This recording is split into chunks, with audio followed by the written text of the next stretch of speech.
नमस्कार, देवरिया की आवाज रेडियो केसरी से प्रस्तुत है स्थानीय हालचाल। पहले मुख्य हालचाल। 5 अधिकारियों के वेतन पर जिलाधिकारी ने लगाया रोक। चुनाव को लेकर एसपी ने किया उड़न दस्ते का गठन। सक्रिय कार्यकर्ताओं को समाजवादी पार्टी देगी निकाय चुनाव में टिकट। और किसानों के दरवाजे से ही व्यापारी सरकारी मूल्य से अधिक दर पर खरीद रहे हैं गेहूं। स्थानीय हालचाल के इस अंक के साथ मैं अनिकेत मिश्र। अब हालचाल विस्तार से।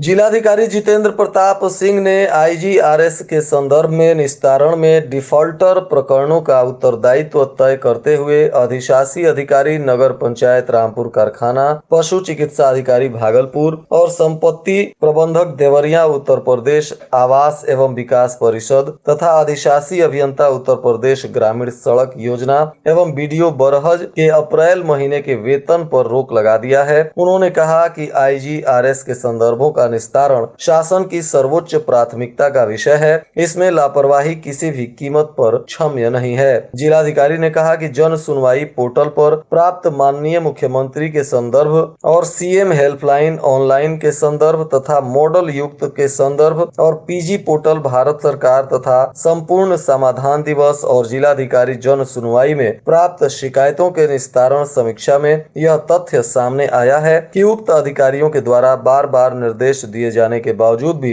जन समस्याओं के निस्तारण में लापरवाही बरती जा रही है।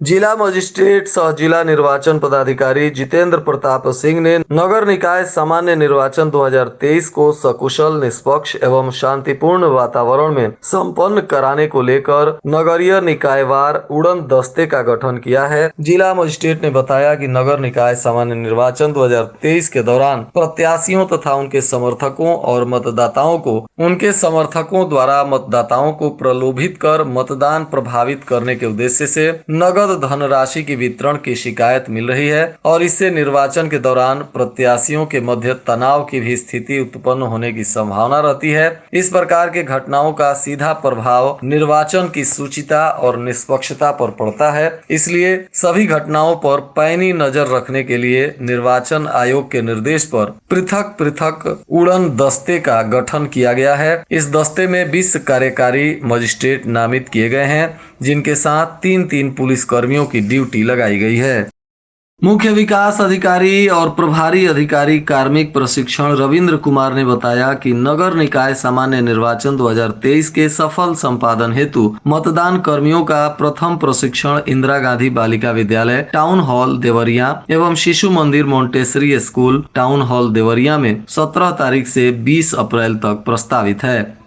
कोरोना काल से लेकर अब तक स्वास्थ्य विभागों के सामानों, दवाओं और खरीद में किए गए भ्रष्टाचार तथा जीएसटी चोरी की शिकायत समाजसेवी संजय विश्वकर्मा ने प्रधानमंत्री कार्यालय में की है। उन्होंने दिल्ली पहुंचकर इन अभिलेखों के साथ प्रधानमंत्री कार्यालय के डाक अनुभाग में अपनी शिकायत दर्ज कराई है। समाजवादी पार्टी की बैठक बांस देवरिया स्थित पार्टी कार्यालय पर हुई, जिसमें निकाय चुनाव में सफलता के लिए मंथन किया गया तथा नगरपालिका और नगर पंचायत अध्यक्ष और सभासद का चुनाव लड़ने के इच्छुक कार्यकर्ताओं से जिला कार्यालय पर आवेदन करने की सलाह दी गई। अध्यक्ष पद के लिए आवेदन करने वालों की आयु 30 वर्ष से अधिक होनी चाहिए। सपा के जिला अध्यक्ष व्यास यादव ने कहा कि पार्टी के शीर्ष नेतृत्व ने उन जैसे साधारण कार्यकर्ता को जिम्मेदारी दी है और उसका पूरी ईमानदारी के साथ वह निर्वहन करेंगे। नगरपालिका और नगर पंचायतों की अधिसूचना जारी होते ही कांग्रेस ने भी चुनाव की तैयारियां तेज कर दी हैं। कांग्रेसियों ने एक बैठक कर रणनीति तय की है और दमदारी से चुनाव लड़ने का ऐलान किया है। जिलाध्यक्ष रामजी गिरी ने कहा कि प्रत्येक नगरपालिका और पंचायत के चेयरमैन और प्रत्येक वार्ड पर सभासद का चुनाव पार्टी लड़ेगी। खरीद शुरू होने के 11 दिन बाद भी अधिकांश गेहूं क्रय केंद्रों पर सन्नाटा दिखाई देता है। किसानों को अब दरवाजे पर ही सरकारी मूल्य से अधिक पैसे देकर व्यापारी उनके घर से ही गेहूं खरीद रहे हैं, जिसके चलते अभी तक 23 किसानों से महज 1050 क्विंटल ही गेहूं की खरीद हो सकी है। हालांकि कुछ क्रय केंद्र प्रभारी किसानों के संपर्क कर गेहूं लाने को प्रेरित कर रहे हैं। वहीं कुछ क्रय केंद्र प्रभारी गेहूं लेकर आने वाले किसानों को माला पहनाकर स्वागत भी कर रहे हैं। बताते चलें कि 1 अप्रैल से गेहूं की खरीदारी शुरू हो गई है और यह 15 जून तक चलेगा। सरकारी मूल्य 2125 रुपए प्रति क्विंटल है और जिले में 91 क्रय केंद्र बनाए गए हैं।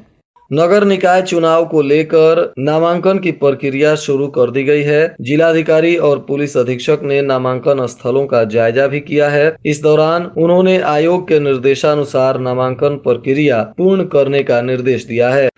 भूसा बनाने वाली मशीन से निकली चिंगारी से गेहूं की खेत में आग लग गई। आग लगने से लगभग 2 बीघा गेहूं की फसल जल गई है। तेज पछुआ हवा के झोंकों से आग ने गेहूं के डंठल में और तेजी से पकड़ते हुए काफी नुकसान पहुंचाया है। बताया जा रहा है कि सीतापट्टी गांव से निकलकर बंजरिया गांव तक आग पहुंच गई, जिसमें लगभग 200 से अधिक सागवान के साथ ही आम, महुआ और साखू के पेड़ भी जल गए हैं। फायर ब्रिगेड की गाड़ी ने मौके पर पहुंचकर स्थानीय लोगों के सहयोग से आग पर काबू पाया। तब तक बहुत नुकसान होने की खबर है। बरहज तहसील स्थित विद्युत उपकेंद्र में मंगलवार को अचानक विद्युत आपूर्ति के दौरान ट्रांसफार्मर में आग लगने से अफरा तफरी मच गई और विद्युत आपूर्ति ठप हो गई, जिसके चलते तहसील परिसर में लगे विद्युत उपकरण भी जल कर राख हो गए, जिसके वजह से कामकाज ठप हो गया और लोगों को भारी परेशानी हुई। वहीं भाटपार रानी थाना क्षेत्र के एक गांव में शौच करने गई एक 16 वर्षीय किशोरी के साथ गांव के ही एक युवक ने खेत में घसीट कर दुष्कर्म किया है। आरोपी किशोरी को बेहोशी की हालत में खेत में ही छोड़कर फरार हो गया। होश आने पर किशोरी अपने घर पहुंची और घटना की जानकारी दी, जिसके बाद पुलिस अब इस मामले में जांच पड़ताल कर रही है। और आज के मौसम का तापमान देवरिया में न्यूनतम 25 डिग्री सेल्सियस और अधिकतम 36 डिग्री सेल्सियस रहने की संभावना है। अंत में मुख्य हालचाल एक बार फिर। 5 अधिकारियों के वेतन पर जिलाधिकारी ने लगाया रोक। चुनाव को लेकर एसपी ने किया उड़न दस्ते का गठन। सक्रिय कार्यकर्ताओं को समाजवादी पार्टी देगी निकाय चुनाव में टिकट।